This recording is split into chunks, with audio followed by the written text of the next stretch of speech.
सबगोटा का नमस्कार। जय मिथिला। अहाँ देख रहल छी मिथिला समाचार।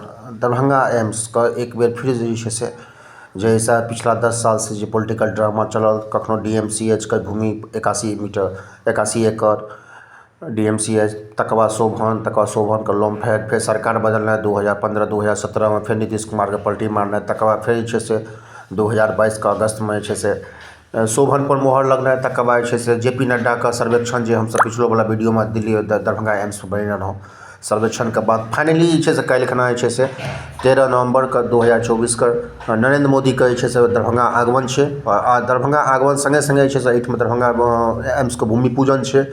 तऽ एहिसँ अटकलों के बीच जे छै से बाजार गरम छै। पूरा जे छै से मिथिलांचल के धरती पर बहुत बड़ा कीर्तिमान स्थापित भऽ छै। लेकिन कहीं ना कहीं पॉलिटिकल रूप ई कहि सकै छी, एक और जहन सहरसा के लोग जे छै से अहाँके आयो कोर्ट में सुनवाई छै, सहरसा वाला एम्स पर की फैसला हेतै। लेकिन काल्हि खना जे छै दरभंगा भूमि पूजन हेतै। देखै छी प्रधानमंत्री नरेंद्र मोदी कल दरभंगा आएंगे। वे इस दौरान प्रस्तावित एम्स का भूमि पूजन और शिलान्यास करेंगे।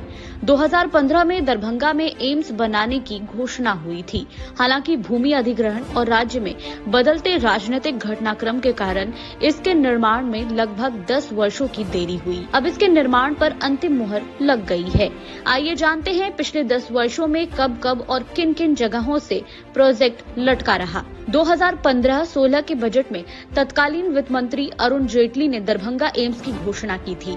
हालांकि तब बिहार में महागठबंधन की सरकार थी और दिल्ली से पटना के बीच सिर्फ चिट्ठियां ही आती जाती रही। केंद्र कहता रहा राज्य सरकार जल्द से जल्द 200 एकड़ जमीन उपलब्ध कराए और राज्य का जवाब होता पहले केंद्र सरकार जगह तय करे। 2017 में एक बार फिर से बिहार में सत्ता परिवर्तन हुआ और NDA की सरकार बनी तो राज्य की तरफ से DMCH को अपग्रेड करके एम्स बनाने का प्रस्ताव दिया। पूरा वीडियो देखने के लिए डाउनलोड करें दैनिक भास्कर ऐप।